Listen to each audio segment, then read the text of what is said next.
ಕೃಷಿ ನಡಿಗೆ ಕಾರ್ಯಕ್ರಮದಲ್ಲಿ ಭಾಗವಹಿಸಿದಂತಹ ಸಾರ್ವಜನಿಕರ ಪೈಕಿ ನರೇಂದ್ರ ಕುಮಾರ್ ಅವರು ನಮ್ಮೊಂದಿಗಿದ್ದಾರೆ. ಅವರನ್ನ ನಾವು ಮಾತನಾಡಿಸ್ತಾ ಹೋಗೋಣ. ಸರ್, ಫೆಬ್ರವರಿ 6, 7, 8 3 ದಿನ ಅಂತಾರಾಷ್ಟ್ರೀಯ ವಾಣಿಜ್ಯ ಮೇಳ ನಡೆಯುವಂಥದ್ದು. ನೀವು ಕೂಡ ಇವತ್ತು ಕೃಷಿ ನಡಿಗೆ ಕಾರ್ಯಕ್ರಮದಲ್ಲಿ ಭಾಗವಹಿಸಿದ್ರಿ. ಏನು ಹೇಳಲಿಕ್ಕೆ ಬಯಸ್ತೀರಿ ರಾಜ್ಯದ ರೈತರಿಗೆ, ಬಹಳ ಮುಖ್ಯವಾಗಿ ಯುವ ರೈತರಿಗೆ ಏನು ಹೇಳಲಿಕ್ಕೆ ಬಯಸ್ತೀರಿ? ಸರ್, ಭಾಳ ಸಂತೋಷ ಆಗ್ತಾಯಿದೆ. ಗೌರ್ಮೆಂಟಿನ ಈ ಥರ ಒಳ್ಳೆಯ ಒಂದು ಇನಿಷಿಯೇಟಿವು, ಒಂದು ಅವೇರ್ನೆಸ್ ಇದು. ನಾನು ಬೇಸಿಕಲಿ ನಾನು ಬಂದ್ಬಿಟ್ಟು district resource person for PMFME scheme appointed by government of India. ನಾವು ಏನು ಮಾಡ್ತೀರಂದರೆ, ನಮಗೆ ಕೆಲಸ ಏನು ಕೊಟ್ಟಿದ್ದಾರೆ ಅಂದರೆ ಗೌರ್ಮೆಂಟು ನನ್ನ ಥರ ಪ್ರತಿಯೊಂದು ಜಿಲ್ಲೆಗೆ ಅಕ್ರಾಸ್ ಇಂಡಿಯಾ ಡಿಸ್ಟ್ರಿಕ್ಟ್ ರಿಸೋರ್ಸ್ ಪರ್ಸನ್ನ ಎವ್ಯಾಲ್ಯೂಯೇಟ್ ಮಾಡಿ ಆಯ್ಕೆ ಮಾಡಿದ್ದಾರೆ. ಸೊ ನಮ್ಮ ಕೆಲಸ ಏನಂದರೆ, ಎನಿ ಮೌಲ್ಯವರ್ಧನೆ ಅಂದರೆ food processing industry under PMFME scheme, prime minister formulation of micro food enterprises ಅಂತಾರೆ. So any micro enterprise up to 2.5 crores ಗಂಟ. ಅಂದರೆ ಫಾರ್ ಎಕ್ಸಾಂಪಲ್ ರಾಗಿಯಿಂದ ಏನೇನು ಮಾಡ್ಬೋದು, ರಾಗಿ ಪೌಡ್ರ್ ಮಾಡ್ಬೋದು, ರಾಗಿ ಬಿಸ್ಕೆಟ್ ಮಾಡ್ಬೋದು, ರಾಗಿ ಸೇಮಿಯಾ ಮಾಡ್ಬೋದು, ಬನಾನಿಂದ ಏನು ಮಾಡ್ಬೋದು, ಬಾಳೆಹಣ್ಣು ಬಿಸ್ಕೆಟ್ ಮಾಡ್ಬೋದು, ಕೇಕ್ ಮಾಡ್ಬೋದು. ಇಂಥ ಮೌಲ್ಯವರ್ಧನೆ ಮಾಡೋಕ್ಕೆ ಬೇಕಾಗಿರೋ ಎಕ್ವಿಪ್ಮೆಂಟ್ಸ್ ಪ್ರೊಕ್ಯೂರ್ಮೆಂಟ್ ಮಾಡೋಕ್ಕೆ ಸೆಂಟ್ರಲ್ ಗೌರ್ಮೆಂಟಿಂದ 10 ಲಕ್ಷ ಸಬ್ಸಿಡಿ ಇದೆ.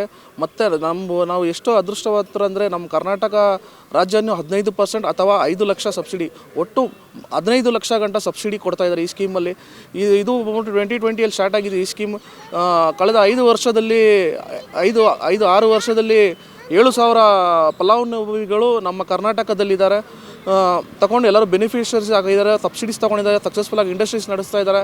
ಈ ಸ್ಕೀಮು ಈ ಮಾರ್ಚ್ 31ಗೆ ಎಂಡ್ ಆಗ್ತದೆ. ಇರೋದು ಇನ್ನೂ 2 ತಿಂಗಳು. ದಯವಿಟ್ಟು ಎಲ್ಲರಿಗೂ ಎಲ್ಲ ಒಂದು ರೈತರು ಫುಡ್ ವ್ಯಾಲ್ಯೂ ಆ್ಯಡ್ ಮಾಡಿ ಪ್ರೋಸೆಸ್ಗೆ. ಅದ್ರ ವ್ಯಾಲ್ಯೂ ಆ್ಯಡ್ ಮಾಡಿ ಶೆಲ್ಫ್ ಲೈಫ್ ಇಂಪ್ರೂವ್ ಆಗ್ತದೆ. ಸೊ ನಿಮಗೆ ಸಾಕಷ್ಟು ರಿಸರ್ಚ್ ಸೆಂಟರ್ಗಳಿದೆ ನಮ್ಮ ಕರ್ನಾಟಕದಲ್ಲಿ. CFTRI ಇದೆ, ಅಲ್ಲೆಲ್ಲ ನೀವು ಟೆಕ್ನಾಲಜೀಸ್ನ ಯೂಟಿಲೈಸ್ ಮಾಡ್ಕೊಳ್ಳಿ. ನಮ್ಮ ಕೃಷಿ ಇಲಾಖೆ ಇದೆ, ಕೆಪೆಕ್ ಇದೆ, Karnataka agri produce export corporation. ಅವರೇ ಬಂದ್ಬಿಟ್ಟು PMFMEಗೆ ನೋಡಲ್ ಏಜೆನ್ಸಿ. ಅವರು ನಮ್ಮನ್ನೆಲ್ಲ ಆಯ್ಕೆ ಮಾಡಿದ್ದಾರೆ. ನಮ್ಮ ಸಹಾಯ ತಗೊಂಡು ಆನ್ಲೈನಲ್ಲಿ ಹೆಂಗೆ ಅಪ್ಲೈ ಮಾಡೋದು, ಬ್ಯಾಂಕಿಂದ ಹೆಂಗೆ ಲೋನ್ ಪ್ರೋಸೆಸ್ ಮಾಡ್ಕೊಳೋದು, ಏನು ಮಿಷನರೀಸ್ ತೊಗೊಬೇಕು, ಟೆಕ್ನಿಕಲ್ ಸಪೋರ್ಟ್ಸು, ಇಂಥದ್ದಕ್ಕೆಲ್ಲ ನಾವು ಬಂದ್ಬಿಟ್ಟು ನಿಮಗೆ ಪ್ರತಿಯೊಂದು ಜಿಲ್ಲೆಯಲ್ಲೂ ಡಿಸ್ಟ್ರಿಕ್ಟ್ ರಿಸೋರ್ಸ್ ಪರ್ಸನ್ಸ್ಗಳಿದ್ದಾರೆ. ಅವರು ಸಹಾಯ ತಗೊಂಡು ದಯವಿಟ್ಟು ಎಲ್ಲರೂ ಇದನ್ನ ಮೌಲ್ಯವರ್ಧನೆ ಮಾಡೋದಲ್ಲಿ ಭಾಳ ಗಮನ ಹರಿಸ್ಬೇಕನ್ನೋದು ನನ್ನ, ಎಸ್ಪೆಷಲಿ ಯುವಕರು. ಸೊ ಎಲ್ಲ ಕೃಷಿಯಲ್ಲಿ ಎಷ್ಟೋ ಬೆಳೆ ಬೆಳೀತಾರೆ. ಫಾರ್ ಎಕ್ಸಾಂಪಲ್ ಕೋಲಾರಲ್ಲಿ ಟೊಮೆಟೊ ಬೆಳೀತಾರೆ, ಮ್ಯಾಂಗೋ ಬೆಳೀತಾರೆ. ರೇಟ್ ಸಿಕ್ಕಿಲ್ಲ ಅಂದ್ಬಿಟ್ಟು ರೋಡ್ಗೆ, ಕೆರೆಗೆ ಎಸ್ಬಿಟ್ಟು ಹೋಗ್ತಾರೆ.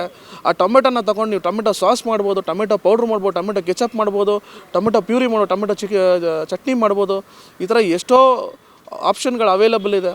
ಸೊ ಇದನ್ನೆಲ್ಲ ನೀವು ಯೂಟಿಲೈಸ್ ಮಾಡಿಕೊಂಡ್ರೆ ಖಂಡಿತ ನೀವು ನಿಮ್ಮ ಬೆಳೆಗಳಿಗೆ ಒಂದು ಅರ್ಥ ಇರ್ತದೆ.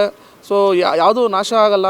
ಸೊ ದಯವಿಟ್ಟು ಯೂಸ್ ಮಾಡ್ಕೊಂಡು ನಿಮ್ಮ ಆರ್ಥಿಕತೆಯನ್ನು ನೀವು ಬೆಳ್ಕೊಬೋದು, ನಿಮ್ಮ ಲೈವ್ಲಿಹುಡ್ನ ನೀವು ಇಂಪ್ರೂವ್ ಮಾಡ್ಕೊಬೋದು. ಸೊ ನಿಮ್ಗೇನೋ ಸಹಾಯ ಬೇಕಿದ್ರೆ ಖಂಡಿತ ನೀವು ನಮ್ಮಂಥ ಡಿಸ್ಟ್ರಿಕ್ಟ್ ರಿಸೋರ್ಸ್ ಪರ್ಸನ್ನ ಕಾಂಟ್ಯಾಕ್ಟ್ ಮಾಡಿ.